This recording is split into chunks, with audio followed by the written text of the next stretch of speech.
Assalamualaikum warahmatullahi wabarakatuh. Jika selama ini banyak ilmuwan-ilmuwan mengatakan bahwa negeri Saba yang diceritakan dalam Al-Quran itu berada di daerah yang sekarang adalah Yaman, maka menurut Kiai Haji Fahmi Bahsyah, negeri Saba itu sebenarnya berada di Indonesia. Benarkah? Dalam Flying Book itu, Kiai Haji Fahmi Bahsyah mengungkapkan dengan bukti-bukti ilmiah bahwa Candi Borobudur bukanlah hasil kebudayaan Hindu sebagaimana kita ketahui selama ini. Candi Borobudur sudah ada sejak lama, jauh sebelum Hindu ada di Nusantara ini. Berdasarkan penelitiannya, Candi Borobudur itu bahkan dibangun oleh Nabi Sulaiman dengan bantuan para jin pada zaman ketika Nusantara belum berbentuk seperti sekarang, yaitu masih berupa daratan yang luas.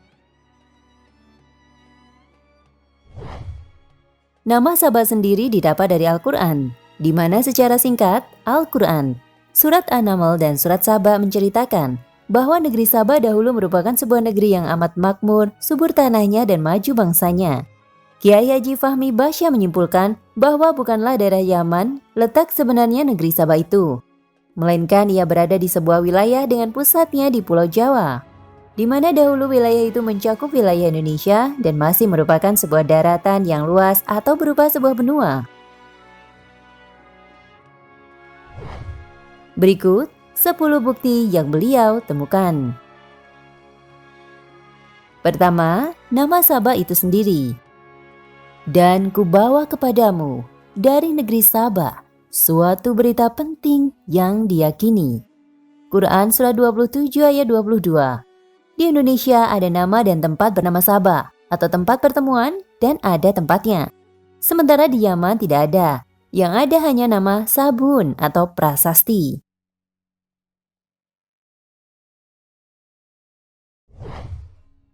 Kedua, hutan Saba. Sesungguhnya bagi kaum Saba ada tanda kekuasaan Tuhan di tempat kediaman mereka, yaitu 2 buah hutan atau kebun di sebelah kanan dan di sebelah kiri. Quran Surah 34 ayat 14. Disebutkan terdapat hutan sebagai tanda kekuasaan atau ayat. Kita bisa buka dalam kamus bahasa Jawa Kawi. Hutan dalam bahasa Jawa adalah wana, dan Saba berarti pertemuan. Jadi hutan Saba itu ada di Pulau Jawa, yaitu Wana Saba atau Wonosobo. Ada juga nama Sulaiman yang berasal dari kata Sulaiman. Sementara di Yaman tidak diketemukan nama-nama semacam itu.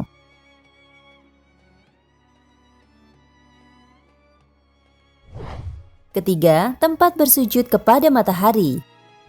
Aku mendapati dia dan kaumnya menyembah atau bersujud kepada matahari. Quran Surah 27 ayat 24. Di Yaman tidak dijumpai tempat semacam itu. Sementara di Indonesia tempat semacam itu ada, yaitu di kawasan Bukit Candi Boko. Di sana ada tempat yang digunakan untuk menyembah matahari yang berupa bangunan di atas bukit menghadap ke timur, ke arah matahari terbit.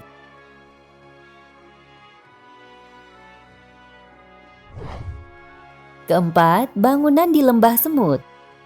Berkatalah seorang yang mempunyai ilmu dari Alkitab, aku akan membawa singgasana itu kepadamu sebelum matamu berkedip. Maka tatkala Sulaiman melihat singgasana itu terletak di hadapannya, ia pun berkata, ini termasuk kurnia Tuhanku. Quran Surah 27 ayat 40. Di Yaman tidak ada bangunan semacam ini, tapi di Indonesia ada, yaitu Candi Borobudur. Candi Borobudur terletak di sebuah lembah dan itulah lembah semut, lembah terindah di dunia.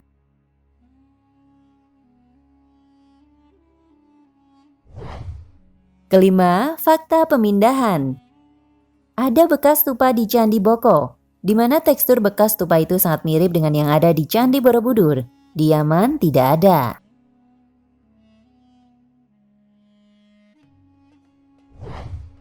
Keenam, Sidrin Kolil. Sesuatu yang disebut Sidrin Kolil. Quran Surah 34 ayat 16. Di Indonesia, Sidrin Kolil ini masih ada sampai sekarang, yaitu terdapat di Candi Boko, sementara di Yaman tidak ada.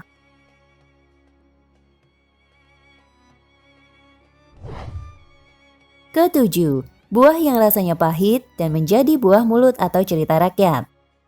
Dan kami ganti kedua kebun mereka dengan 2 kebun yang ditumbuhi pohon-pohon yang berbuah pahit. Quran Surah 34 ayat 16. Di Indonesia ada buah yang rasanya pahit, yaitu buah Majapahit. Di Yaman tidak ada.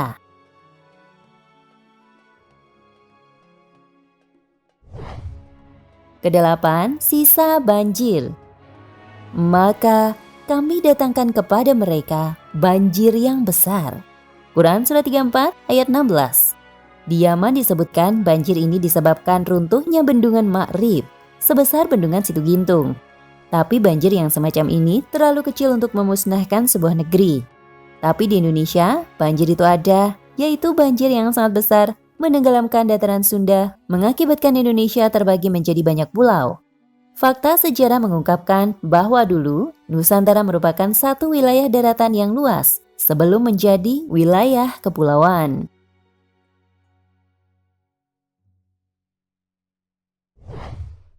Kesembilan, dan Tuhanmu Maha memelihara segala sesuatu. Quran Surah 34 ayat 21.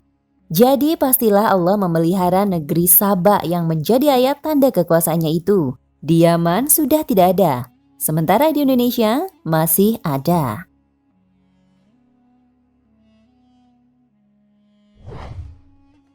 Sepuluh, kami bataskan padanya perjalanan. Quran Surah 34 ayat 18. Setelah banjir besar maka perjalanan darat menjadi terbatas, karena pulau-pulau dibatasi lautan. Sementara di Yaman tidak ditemukan fakta ini. Wallahu a'lam bishawab. Nah pemirsa Ensiklopedia Al-Fatih, sampai di sini perjumpaan kita kali ini. Semoga menginspirasi. Jangan lupa klik subscribe di channel ini agar tidak ketinggalan info-info menarik Islam lainnya.